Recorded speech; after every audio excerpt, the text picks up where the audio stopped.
दोस्तों नमस्कार। आज हम अपनी नई कहानी शुरू करने जा रहे हैं। इस कहानी का नाम है सुपर वुमन मानवी। दोस्तों कहानी बहुत ही इंटरेस्टिंग है। आप जब भी इस कहानी को सुनना शुरू करें, शुरू से लेकर एंड तक जरूर सुनिएगा। ये कहानी हम आपको हर रोज अपने चैनल सुकून एफएम पर ही देंगे। दोस्तों ये कहानी अपनी सुकून एफएम की ओरिजिनल कहानी है। इसके राइटर हैं रजत बंसल जी। ये कहानी आप सुनेंगे मेरी यानी कि मनदीप की आवाज में, ओनली ऑन सुकून एफएम पर। दोस्तों कुछ यूट्यूब के गाइडलाइंस के अनुसार मैं आप लोगों को कुछ बातें जानकारी के लिए बता दूं। अगर आप लोग सुकून एफएम की कोई भी कहानी अपने किसी भी प्लेटफॉर्म पर डालने की कोशिश करते हैं तो ऐसा ना करें, क्योंकि आपका चैनल खतरे में आ जाएगा। आपके चैनल पर स्ट्राइक आ जाएगी और वो कुछ ही दिनों में, कुछ ही मिनटों में उड़ जाएगा। तो ऐसा कोई भी ना करे। आज हम इस कहानी को सुबह 8 बजे अपलोड कर रहे हैं। अगर आप लोगों को इस कहानी के समय में कोई भी समस्या है या फिर आप चाहते हैं कि इस कहानी को हम किस समय आपको सुनाने के लिए भेजें, तो आप हमें कमेंट करके ज़रूर बताइएगा कि ये कहानी आप किस समय सुनना चाहते हैं। तो दोस्तों पहले एपिसोड में आपका फिर से स्वागत है। चलिए शुरू करते हैं कहानी सुपर वुमन मानवी। सफेद संगमरमर के फर्श और सोने के खंभों वाला भव्य स्वर्ग महल इस समय अराजकता से भरा हुआ था। सभी देवता उन्मुक्त थे, सभी यमराज का इंतजार कर रहे थे। वहीं उधर यमराज ने चित्रगुप्त से कहा, जल्दी करो चित्रगुप्त, सभा में हमारा सभी इंतजार कर रहे हैं। चित्रगुप्त ने भी सिर हिलाते हुए सम्मान के साथ कहा, जी महाराज, जल्दी चलिए। अगर हम अभी नहीं गए तो वो दुष्ट लड़की जाग जाएगी और वापस स्वर्ग लौट जाएगी। अगर वो फिर से स्वर्ग आ गई तो हम सभी के लिए समस्या हो जाएगी। यमराज ने तेज तेज चलते हुए कहा, हम तो ठीक चल रहे हैं चित्रगुप्त, तुम ही धीमे हो, जरा जल्दी चलो। वहीं नीचे पृथ्वी पर दिल्ली के एक घर में एक लड़की ने धीरे धीरे से अपनी आंखें खोल ली थी। उसके चारों ओर अंधकार छाया हुआ था। उसका शरीर हल्का हो गया था। उसने तभी धीमे से कहा, मैं मर गई थी क्या? ये कहते हुए उसने ऊपर देखा, लेकिन पहले की तरह ही अंधेरा ही था। अचानक उसने एक प्रकाश का विस्फोट देखा।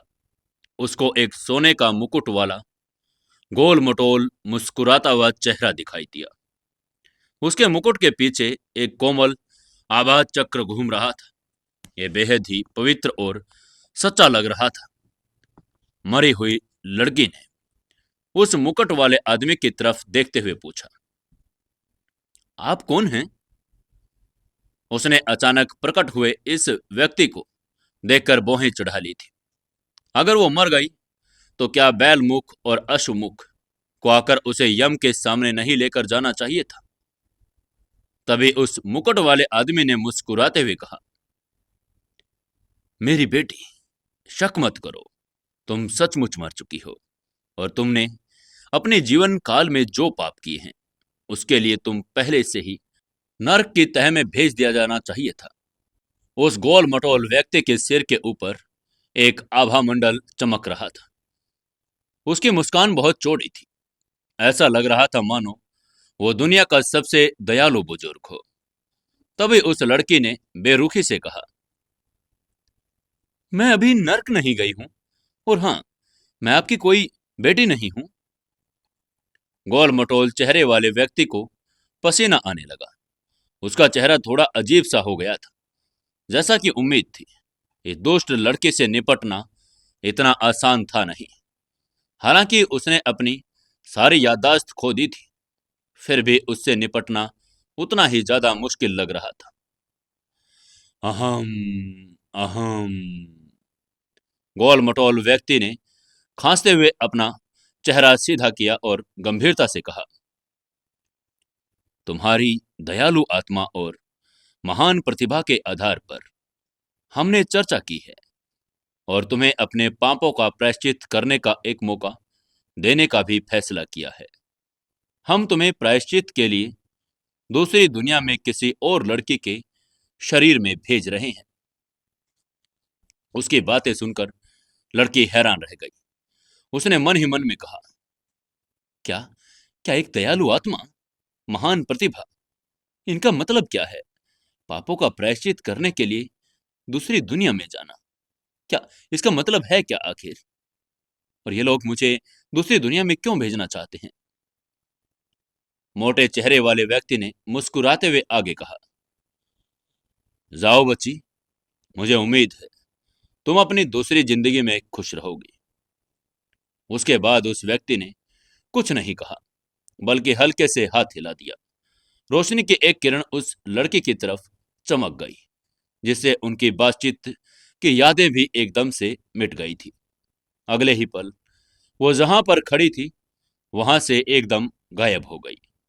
गोल मटोल और गंजे व्यक्ति ने एक लंबी सांस ली और माथे पर पसीना पोंछा।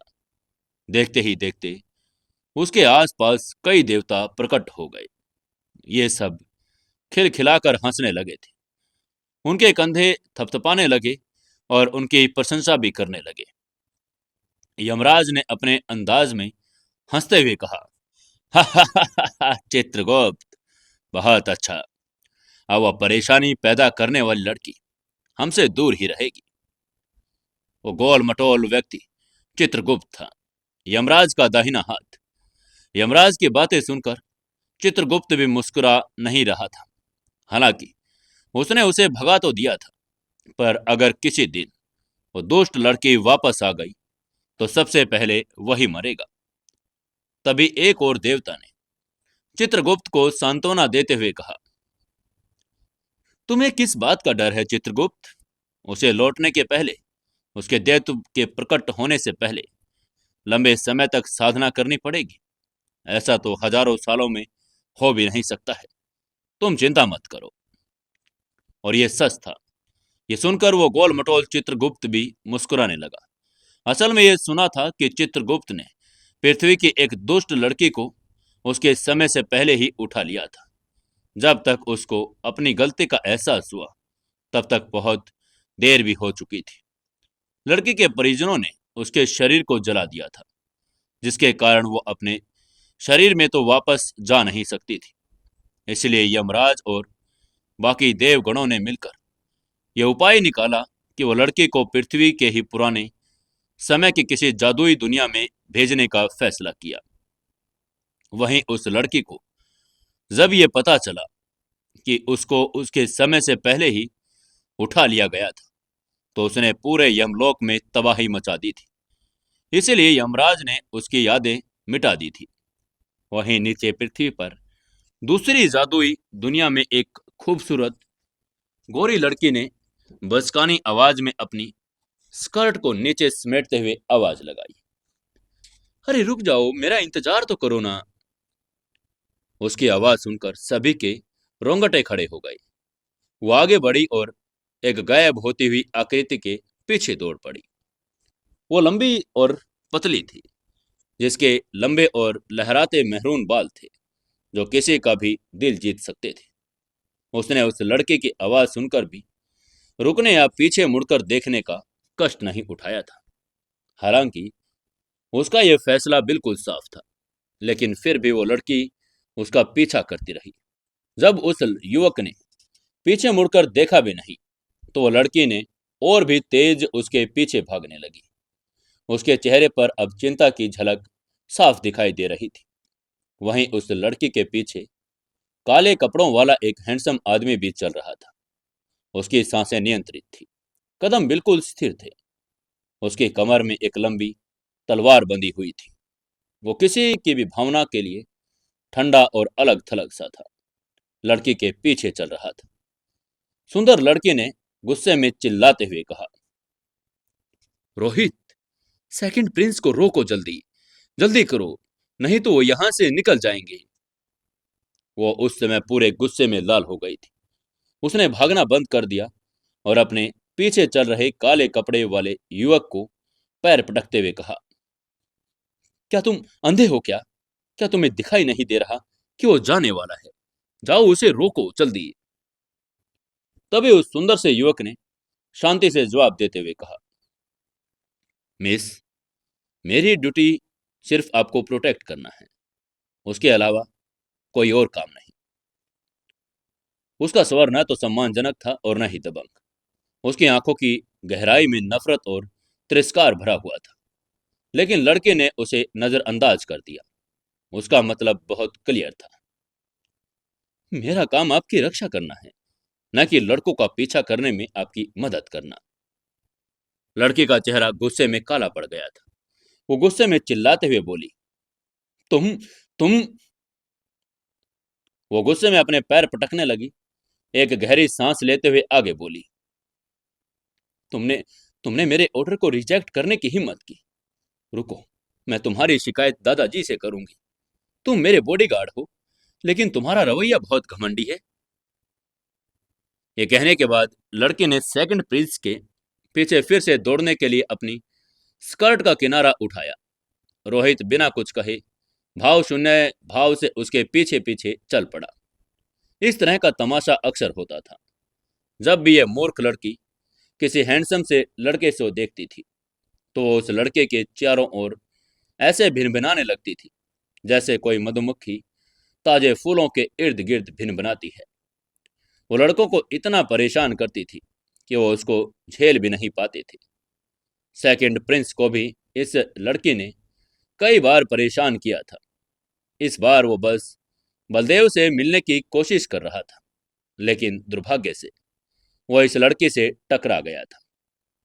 सेकंड प्रिंस को ऐसे जल्दी जल्दी भागता हुआ देखकर रोहित को उसके साथ सहानुभूति तो महसूस हो रही थी, लेकिन बेचारा कर भी क्या सकता था। सेकंड प्रिंस एंट्री गेट से बाहर निकला, जल्दी ही अपनी गाड़ी में कूद गया और ड्राइवर को वापस महल चलने को कहा।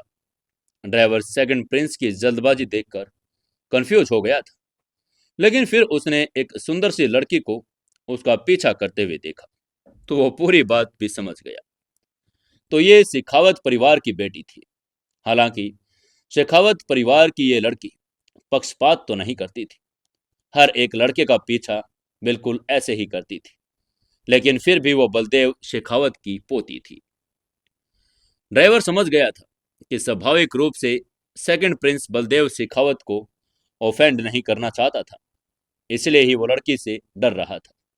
इसलिए ड्राइवर ने जल्दी से गाड़ी को स्टार्ट किया और लेकर वो वहां से निकल पड़े। तभी सुंदर लड़की एंट्री गेट पर पहुंची, लेकिन तब तक बहुत देर हो चुकी थी। गाड़ी पहले ही वहां से चली गई थी। उस लड़की को अपने आप पर ही बहुत गुस्सा भी आ रहा था। उसका चेहरा गुस्से से लाल हो गया और पूरा शरीर गुस्से से कांप रहा था। तभी उसकी नजर वहां एक घोड़े पर पड़ी। वो जल्दी से घोड़े पर चढ़ी और सेकंड प्रिंस की गाड़ी का पीछा करने लगी।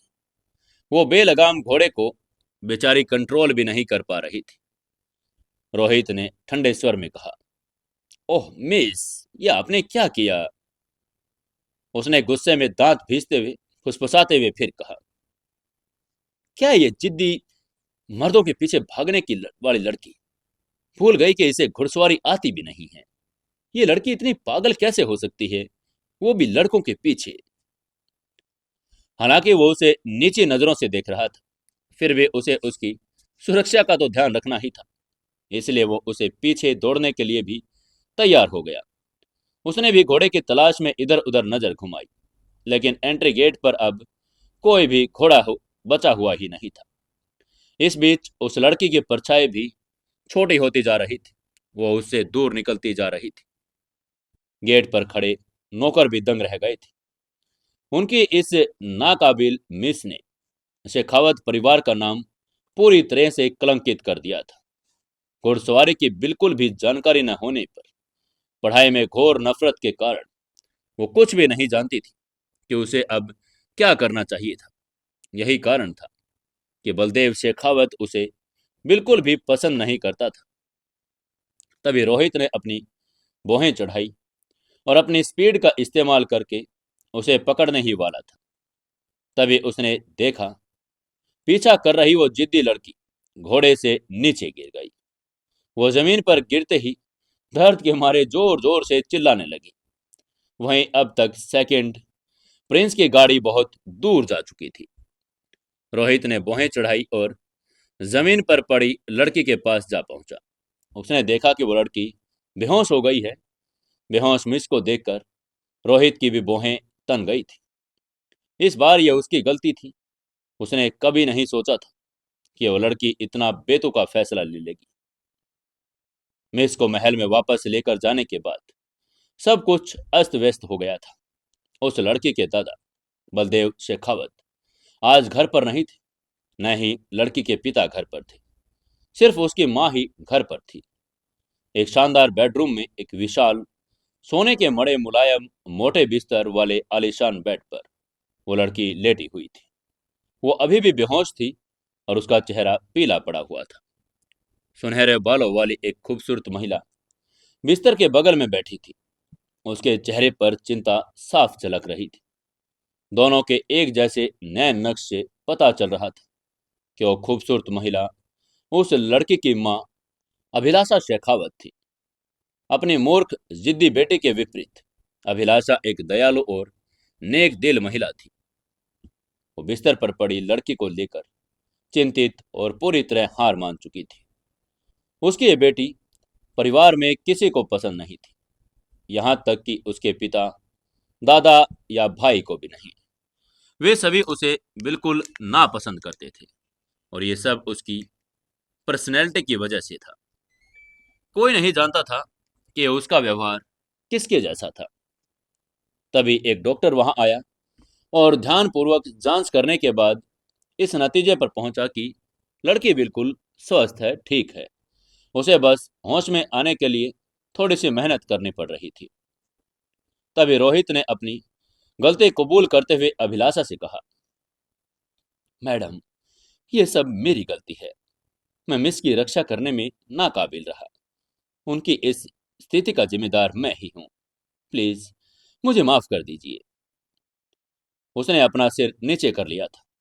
एक तरफ खड़े होकर धीमे स्वर में माफी मांगते हुए कहा, मैडम, आप मुझे जो भी सजा देंगी मुझे मंजूर है। अभिलाषा मुस्कुराई और उसने सिर हिलाते हुए कहा, नहीं रोहित, मैं इसके स्वभाव के बारे में अच्छे से जानती हूँ। इसमें तुम्हारी कोई गलती नहीं है। तुम जा सकते हो। उसकी आवाज में निराशा थी। रोहित एक पल के लिए झिझक भी गया था, फिर सिर झुकाकर चला गया। कमरे में अब सिर्फ अभिलाषा ही रह गई थी। अभिलाषा अपनी बेटे के सिरहाने पर बैठ गई थी। वो लड़की अब अभी भी बेहोश थी। शाम तक ऐसे ही वो बिस्तर पर लेटी रही। शाम होते ही उसने धीरे धीरे अपनी उंगलियां हिलाई। ऐसा लग रहा था जैसे वो धीरे धीरे करके होश में आने की कोशिश कर रही थी। अभिलाषा जो पूरे वक्त उसके बगल में बैठी थी, उसने जैसे ही उसका हिलता हुआ हाथ देखा तो उसने खुश होते हुए उसका नाम लेते हुए कहा, मानवी, मानवी, तुम्हें होश आ रहा है। बिस्तर पर लेटी लड़की ने धीरे से अपनी आंखें खोल ली, लेकिन वो उस समय कुछ भी नहीं बोली। तभी अभिलाषा ने उत्सुकता से पूछा, मानवी, तुम्हें कैसा लग रहा है बेटा? मुझे देखने दो। उसने खुशी खुशी लड़की को सहारा दिया और उसको बैठाने में मदद की, लेकिन बिस्तर पर लेटे हुई मानवी फिर भी कुछ नहीं बोली। अभिलाषा ने हल्की हल्की सिसकियां लेते हुए उसे गले भी लगा लिया। उसकी प्यारी बच्ची मानवी को देखने के लिए अभी तक कोई भी नहीं आया था, जबकि वो एक दुर्घटना में बेहोश हो गई थी, क्योंकि उसे कोई पसंद ही नहीं करता था। घर पहुंचने के बाद उसके दादा, भाई, पिता तक ने एक बार भी उसके बारे में पूछा भी नहीं था। इस अन्यायपूर्ण व्यवहार से उसे बहुत अंदर ही अंदर दुख भी हो रहा था। तभी बिस्तर पर लेटी उस सुंदर सी लड़की ने अपनी आंखें झपकाते हुए अपने आसपास के माहौल को ठंडेपन से देखा। एक पल के लिए उसकी आंखों में भ्रम की एक झलक दिखाई दी, लेकिन फिर वो गायब हो गई। उसकी जगह एक ठंडी और गहरी नजर ने ले ली थी। उसको ऐसे इधर उधर देखते हुए अभिलाषा ने चिंतित होकर अपने आंसू रोकते हुए पूछा, मानवी, बेटा, अब तुम्हें कैसा लग रहा है? तुम्हें चक्कर तो नहीं आ रहे ना? क्या तुम्हें भूख लगी है? तुम्हारे लिए कुछ खाने का मंगवाऊं क्या? अभिलाषा ने अचानक सवालों की बारिश कर दी। उस लड़के ने खूबसूरत महिला की आंखों की पुतलियों में अपना प्रतिबिंब देखा और वो तुरंत पूरी बात समझ गई। तभी उसने धीरे से कहा, हाँ, मुझे थोड़ी सी भूख लगी है। तभी अभिलाषा ने खुश होते हुए कहा, हाँ हाँ, ठीक है मानवी, तुम जरा रुको ना, मैं लोगों को तुम्हारे लिए खाना लेकर आने के लिए कहती हूँ। ये कहते हुए वो जल्दी से खड़ी हो गई, लेकिन बहुत देर तक बैठी रहने के कारण उसके भी पैर सुन पड़ गए थे और खड़ी होते ही वो एकदम से लड़खड़ा गई। लेकिन तुरंत ही किसी ने जोर से उसकी कोहनी पकड़ ली और उसको सहारा दे दिया ताकि वो गिर न जाए। अभिलाषा ने पीछे मुड़कर देखा तो उसे मानवी का शांत सा चेहरा दिखाई दिया। क्या ये मानवी थी? ये विचार उसके मन में कुछ देर के लिए आया, लेकिन फिर उसने इस बात पर ज्यादा ध्यान नहीं दिया। वो जल्दी से कमरे से बाहर निकलकर इंतजार कर रही नौकरानियों के पास चली गई। वहीं बिस्तर पर लेटी हुई मानवी ने धीरे से इधर उधर देखा। अनजान माहौल को एकदम से उसने भांपते हुए अपनी आंखों को सिकोड़ लिया। उसकी आंखें ठंडी और चुभने वाली थी। वो लगभग अनजाने से ही हल्के से मुस्कुराई और यह वाकई में एक अलग सी ठंडी सी नजर थी। उसने मन ही मन में अपने आप से कहा,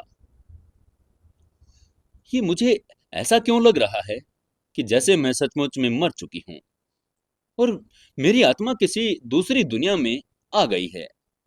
इन भव्य सजावटों को देखकर तो लगता ही है मेरा नया परिवार अमीर और ताकतवर दोनों ही है। मानवी शेखावत। क्या क्या इस शरीर के पिछले मालिक का नाम मानवी शेखावत था? आखिर कौन थी ये मानवी शेखावत? बिस्तर पर लेटी उस लड़की ने ठंडी आंखों से अपनी कनपटियों को धीरे धीरे सहलाया। उसके सिर में इतना दर्द हो रहा था कि मानो वो फट ही जाएगा। उसका दिमाग शरीर की पुरानी यादें उसकी अपनी यादों से जोड़ने लगा था। जितनी ज्यादा यादें उसके सामने आती गई, उसके चेहरे के भाव उतने ही अजीब होते जा रहे थे, क्योंकि यादों में जानकारी बहुत सीमित होती। ज्यादातर यादें हैंडसम और स्मार्ट लड़कों की थी जो बिखरी और बेकार थी। एकमात्र उपयोगी जानकारी ये थी कि उसका परिवार देश का बहुत प्रतिष्ठित और अमीर परिवार था। युवती की आंखें चौड़ी हो गई। उसने तभी लंबी सांस छोड़ते हुए धीरे से फुसफुसाते हुए कहा, मानवी शेखावत। मानवी ने धीरे से अपना सिर नीचे करते हुए चुपचाप मन ही मन नाम को बुदबुदाते हुए कहा, ओह, तो अब से मेरा नाम यही है, मानवी शेखावत। मानवी मानवी शेखावत। उसको नाम तो अच्छा लग रहा था, लेकिन कोई भी उसके रवैये को बर्दाश्त नहीं कर सकता था।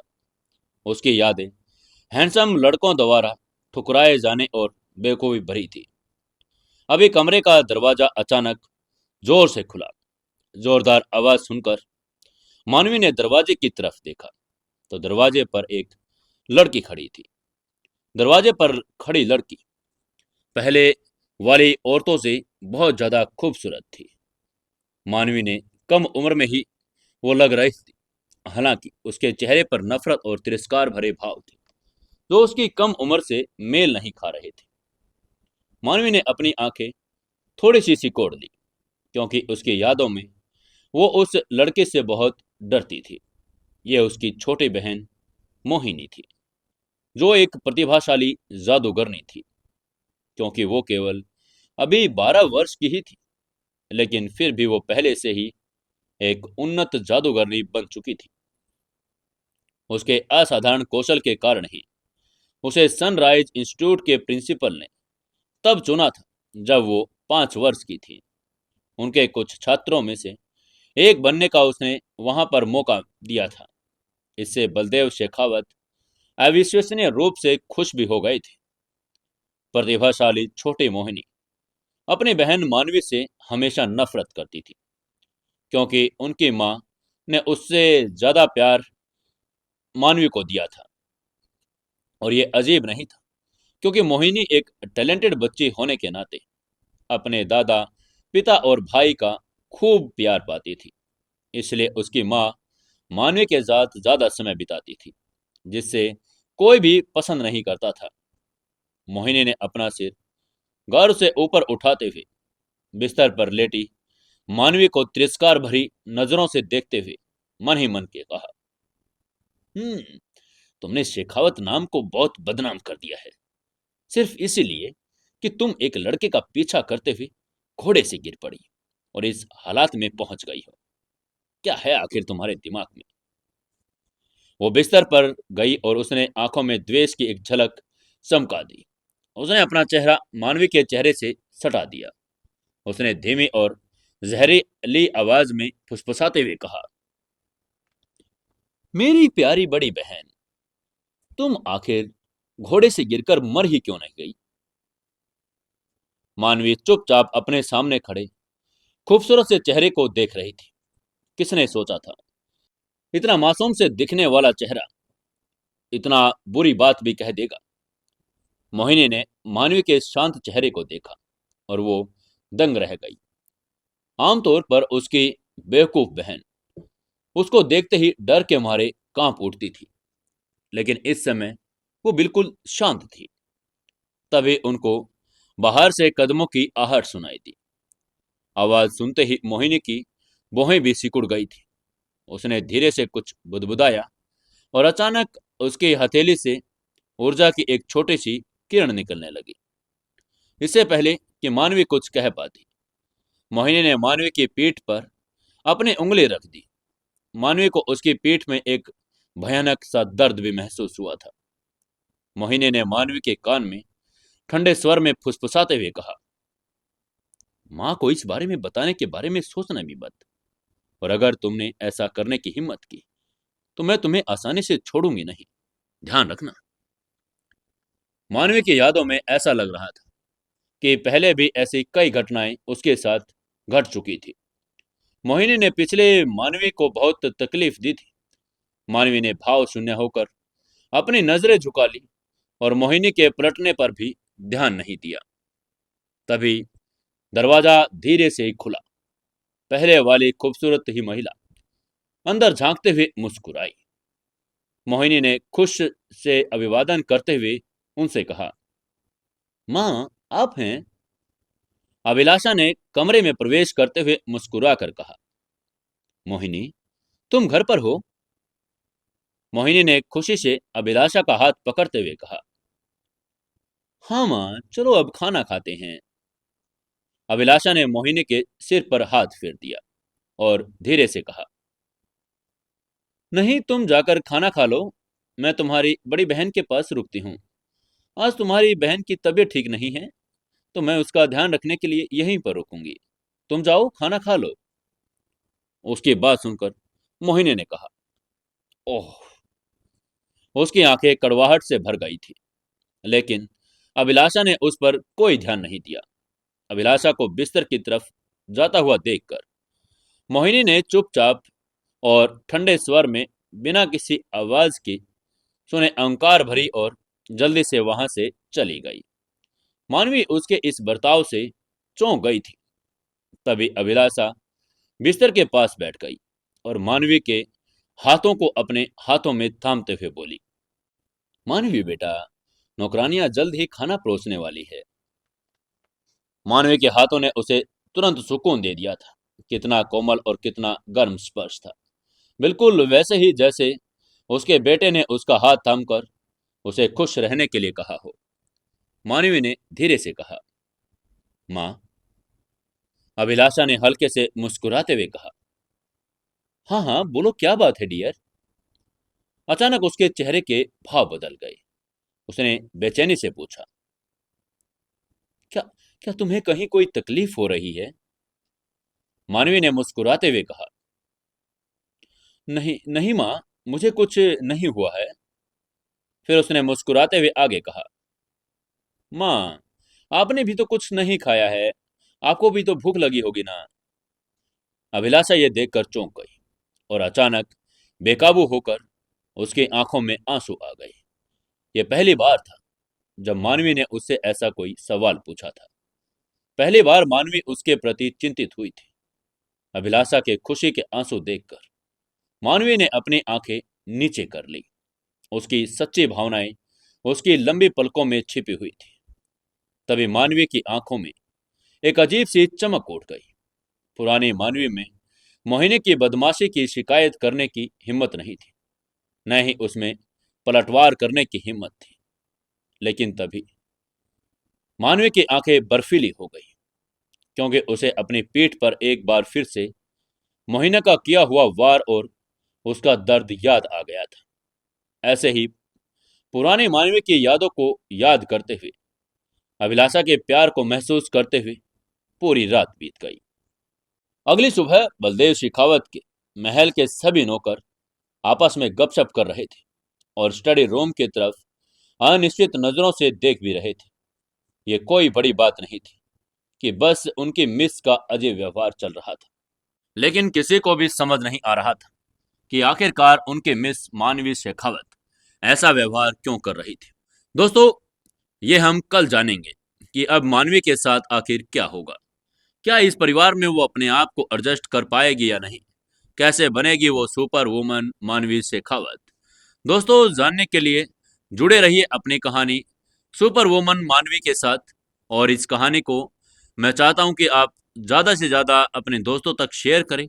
नई कहानी है, इंटरेस्टिंग कहानी है, तो आप भी सुने, अपने दोस्तों को भी सुनाएं और अपने रिश्तेदारों को भी सुनाएं। चैनल को सब्सक्राइब कर लें और वीडियो पर एक लाइक और एक कमेंट ज़रूर से ज़रूर करके हमें बता दें कि कहानी ये आपको पहला एपिसोड सुपर वुमन मानवी का कैसा लगा है।